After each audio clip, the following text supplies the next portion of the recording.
We all set to go? You all set? Good evening.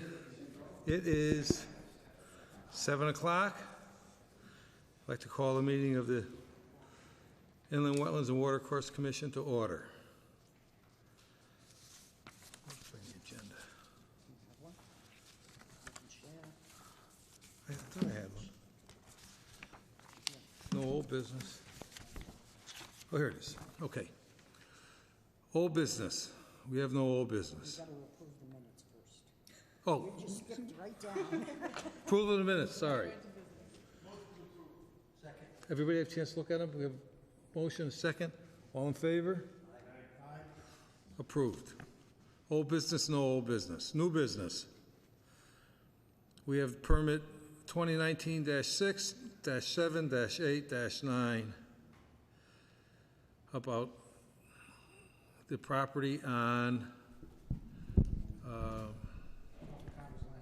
Mark Ford's construction stuff. Correct. Good evening. My name is Manny Silva from Rose Tizo and Company, civil engineer and partner. So my partner was here last month. Sorry I wasn't here. I was away. So this is a subdivision that was previously approved here by the wetlands and the zoning. And this house here on Connors Lane has already been, or lot 1 was already constructed and completed. And actually to build this lot, we had to put in the infrastructure for the subdivision first. So Nicky Lane Circle has already been completed. The culverts and the utilities were placed here along this area here. I actually have kind of a colorized version of this in here somewhere. So as you can see here, what we have is a subdivision that has just a cul-de-sac, and then 1, 2, 3, 4, 5 lots. Lot 1 is already completed, constructed, and has a CO. The roadway is already completed, and these riprappian channel with the culverts is already completed, and they're in place today. So what we're here to do is to get individual approvals for construction on these individual lots. So what we have is, as you can see here, on SP2, for instance, Lot 2 has this house here with the houses are single family with a 2-car garage, and then enough spaces for 2 additional cars here in the turnaround area. So for each individual lot, I submitted a drainage report, which I think was missing last time around. So what we have for each lot is a stormwater retention system. In this case here, we have 24 lineal feet of, or 28 lineal feet of 4x4 gallery just outside the parking area. That will collect water off the roof and surface runoff from the driveway into this catch basin here. And then that's right over the gallery system, which will then put the water into the ground for infiltration. We've sized these galleries so that the water runoff off-site will not increase at the 25-year storm, which is what is required by the town of Stratford. And each individual, as you can go through, each individual lot has a similar system. So if I go on to SP3, this is now lot 3, and you can see they have, here's the house. It's a little different in shape of the previous one. And again, here, because I have the gallery system near the back of the yard to pick up the roof leader, I put a separate yard drain here to pick up the runoff from the driveway and then convey it down into the gallery system. In this case, again, 28 lineal feet of 4x4 gallery, or about 448 cubic feet of water. Now, in those calculations, you can see that we meet the DEP's water quality volume standard. We exceed what Stratford wants, which is a 25-year storm, but also the water quality volume required for this project would be 242 cubic feet, and we are providing 440. So we almost double it. So I'm just going to go really quick through here. SP4, again, same house as on 3, 4, and 5 have the same exact dwelling. With the exception here is that we only have one space here on the turnaround. And again, here's your your gallery system here with the catch basin near the driveway. And as you can see, here's the flagged wetland area within the flagged area within the watercourse, or the flagged watercourse. And these watercourses are connected by let me just refresh my memory here, 48-inch RCP pipe, which again was built under the previous approval. And then lot 5 is a little bit different, as the driveway is slightly longer, so we require some more galleries at, I think this one is 36 lineal feet versus all the other ones are 28. And again, catch basin here near the driveway, picking up the roof leaders. And then there's a series of soil and erosion control plans. And as you can see here, our limit of disturbance is basically our silt fence line. So we have, and with the previous approval, we also had to put up a split rail fence with signs on it saying there's a conservation easement just outside this area here. So that will be installed. If not installed, I think the posts are already up. The posts are up, but the fence isn't. So the posts with the signs are there right now. That was based on the previous approval, so we could build the first lot. Again, if you go through the other lots, same thing, silt fence around with a anti-tracking pad at the driveway entrance, so that vehicles don't track mud into the street. And again, you have a marked off area around the wetland areas where the water course is exposed, so that no one goes in there. And we try to clearly define during construction with the silt fence the limit of disturbance, so the contractor does not go outside of that. So I think that's pretty straightforward. I think that's basically the project, just to build 4 houses. Go ahead. So, I have a question. Today is August 21st. This is dated August 20th. Do you feel you've had enough time to review this? I have not. I just received it along with you Okay. folks just now, unfortunately. So, Mr. Hoyt? Yes, Mr. Chairman. Basically, we can't vote on this tonight anyway. We can only accept these applications. Exactly. Now, it's up to us to determine that if staff and the commissioners had enough time to review this. I know they're giving us a general overall presentation, but if especially staff isn't comfortable with, the time frame on this, we don't have to accept these applications tonight. Question is? You being new, I think you should really require a little more time to digest this information, okay? That's my opinion. That's only my opinion. So, Well, let me ask you a question. Okay. Are you comfortable with us accepting this and having a month to review it? I think that should be okay. It seems like we have a complete application at this point. Yeah, If you guys agree. yeah, I feel we could accept it as long as she has at least a month to review it. That's fair. yeah, no, I know, Eddie. I'm just saying that her being, thrown into the new mix here. Okay, so, we have agreement from our staff that 30 days is enough time to review it. So, I'll make a motion to accept the application. we have a Well, second. yeah, Oh, discussion? I'll second it, but I have a comment on that, okay? I'd like more detail on your drawings. I'd like the wetlands, where the wetlands are, and how they, just like that map there, I'd like them highlighted Colorized version. on our Okay. next series of maps. Very good. Detailed, highlighted, what protection you have, what type of,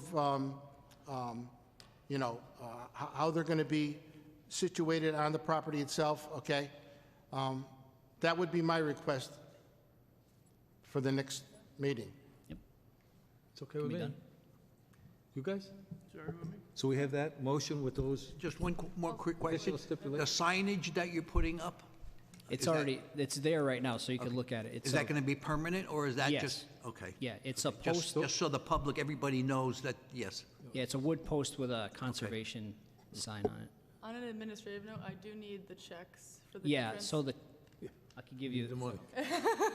what I want, so All right, they're, so we have a they're actually motion. sitting on my desk, so I'll drop them off tomorrow morning at your office. We have a second. Great. Nothing happens till we get the money. Do we have a vote? All in All in favor? favor? Aye. Aye. Thank you, have a good night. Good luck. All right. Like that. Next item on the agenda, permit 2019-9. No, this is not it. This is, oh, excuse me. 2019-11, demolition of the mobile chemical plant. Are the owners or their representatives here? Pat Rose from Rose T-Zone Company, and owner's representative Lee Ronaldson is here. And did you give them copies, so I can just give them copies of this? Did not, okay. I emailed it out, but, Whatever you emailed me, I printed. yeah. I do what I'm told. Should be like an environmental. Just that little one-page environmental statement. Right. I got it. That's it. Yep, I got it. Yep. Yeah.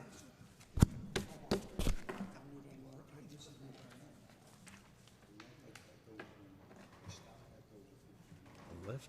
I'm waiting for you to say something. Every time I start writing, someone's like, oh, sense from the devil. El Diablo. So what we've done based on the request last time, concern with demolition and how we be dealing with dust, contamination, hazardous materials that may be in the building. So what we've done is we put together a very simple letter that talks about first the building and what we'd be doing. So before demolition, there's going to be a full building assessment to make sure we know of all the hazardous material that's in the building. We assume there's asbestos, various variety, floor tile, ductwork, pipe insulation, the typical things you find inside of a building. We'll also identify anything else that's in that building. There really is nothing in the building per se at this point. Everything's been cleaned out. So there's nothing hanging around, in corners.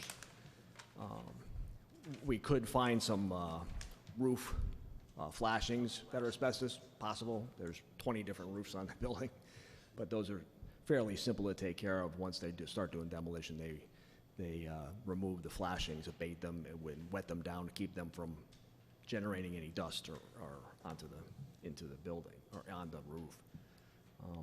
If we have over 100 square feet of any asbestos contamination, they will be doing the full hazmat, having containment, showers, everything else, everything that's required by state of Connecticut. The hygienist will be required to be there to take care of it, give us air sample reports. So all of that will be taken care of inside the building prior to demolition. So it'll be taken care of by per state of Connecticut requirements and federal requirements. Some of the things that we'll be doing, I have a quick question. Yes. Has the hazardous building material inventory been completed yet? no, No, it has not. has not, Okay, has okay. not, because they haven't purchased the building Okay. completely yet, so Totally fine. we know that there will be things there, but there is nothing really in the building that's a problem that's obvious, it's. Right. Right. Yeah. Correct. Some of the other things that we'll do as part of prior to demolition when we're dealing with hazardous materials, we'll plug all of the floor drains that exist in the building. We'll sandbag any pits. There are very few pits, so only 2 of them, I think, that I saw when I toured the building, to make sure that nothing gets into any piping that's underneath the building that we don't know exactly where it goes. So we want to stop that and not to let that happen, so it doesn't get out of the containment. Then what we'll do for demolition is we will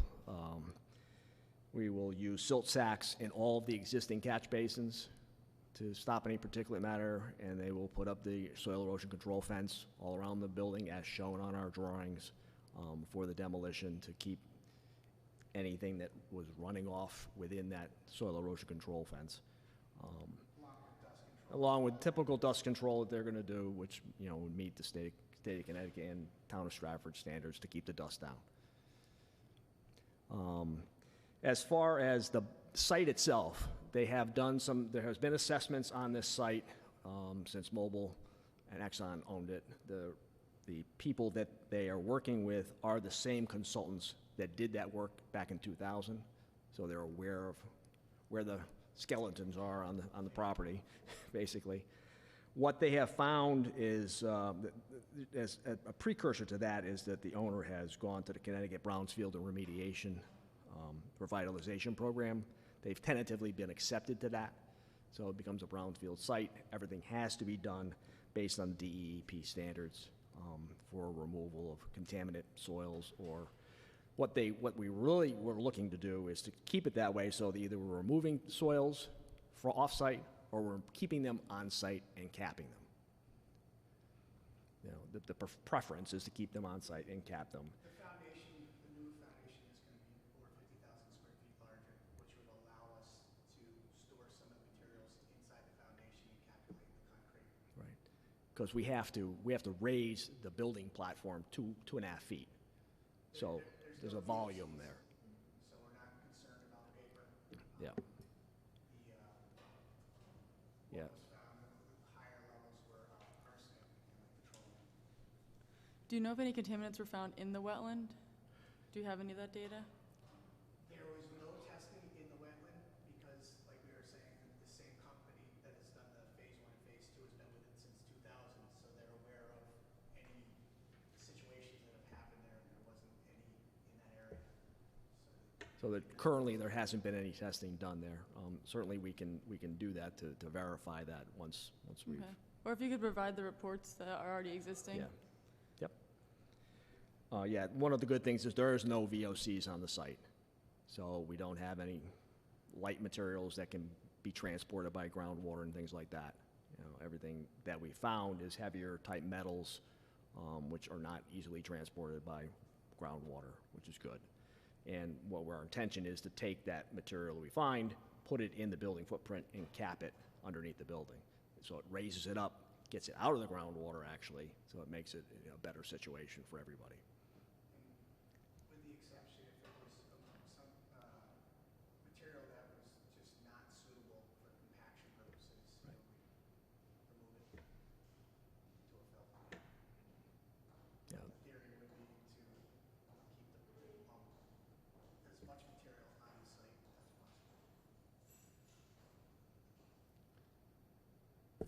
Okay, so, what would you like them to provide you in terms of reports and documentation going forward? I'm mostly interested at this point in whether there are contaminants in the wetland. You mentioned floor drains. That made me nervous. Where did the floor drains go? Did they go into the wetlands? So I would just feel more comfortable with just knowing if you had any issues with contaminants in the wetlands. I also noted that you guys were going to be getting rid of the Phragmites and putting down New England wet mix. Correct. But I did read the soil report, and one of the wetlands, it was noted to be mostly lined with riprap with a thin lens of sediment. So I was just concerned whether that wet mix was going to actually take, and maybe there'll be some sort of monitoring component just to make sure that seed mix does take in that wetland. Right, it's because I think what they're referring to is the small, thin Yeah. wetlands that's right next to the railroad track, which probably happened over a period of time of water coming in and out. It's probably had Right, it's riprap in not it. exactly a high quality. Just a wetland. swale, I understand yeah. that, yeah, I understand So, that. I mean, our main objective is, the larger wetland areas, to Right. get rid of the Phragmites and do those new plantings, certainly.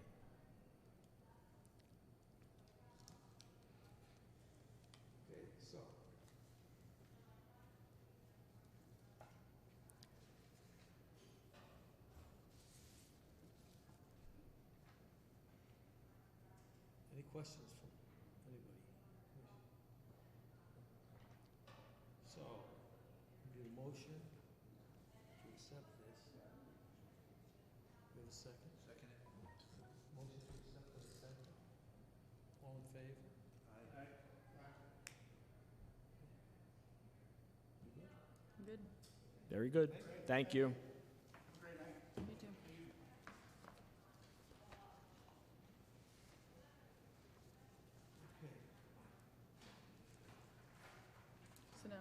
we just accepted all of Nikki Lane and Orchard Boulevard, just accepted? Okay, all right, cool. Staff reports, you got anything reports that you just got to reach I out? do actually have something to report. So, I'm sure you guys are aware of the permitting issue at 170 Orinoco Lane, 179 Orinoco Lane. Let me see if I brought some information with me. It's like blue. Do not tell me I left it in my office. I did. There was an application to put in, I believe, 7 or 11 different affordable housing units up there. And in June, it went to court, and it was with Nick Owen. Yeah. Yeah, there you go. So it went to court, and in June, the judge made a decision that we have to grant him an application immediately. But it kind of got lost in the mix with Tina leaving and my onboarding, and I just found out about this week. But I do have to, so I will be issuing him a permit for the project. And we can't, at this point, I talked to Pat Sullivan, she said we can't, it's too late to appeal, she doesn't recommend appealing. So it's just gonna be. That's always a lawyer. Yep, exactly. And she offered to come to the meeting, but at this point, there's not much to discuss because we have to grant him an application because the court ordered it. So we're gonna grant him an application to come before us, or we're gonna grant? We're gonna grant him an actual inland wetlands application. Does that all sound familiar to you, this project? When is this done? I'm not sure exactly when it was. I'm still getting up to speed on everything. But from, The order is immediate. yeah, the order said, in the order it said the word immediately, and I asked Pat Sullivan, I was like, what does that mean? Like, are we, I know, she was like, well, you need to get it done, and she's like, well, I'm sure the court will be understanding that we're a volunteer organization and what have you. So my plan is to draft an application and submit it to him. He's been calling my office multiple times a day looking for it. So. Yeah, I haven't taken his calls. He's been leaving messages because I didn't know what he was talking about. Consultant realty. Yes. I'm learning. So that's, yeah. How many calls did you get? Day before the meeting. Right. It's classic, right? He called Tommy. You're not gonna have any problems tomorrow night, are you? I have no idea. I don't even vote, these guys vote. I don't even know. I just count.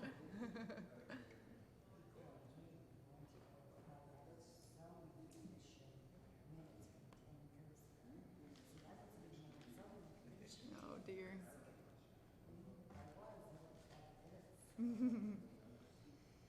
So that's all I have in staff reports, So, but we'll take care of that. do you have any administrative permits? I do not. Commissioners forum? Everybody's happy? Number 8, my favorite. Motion to adjourn? Mr. Wake, second?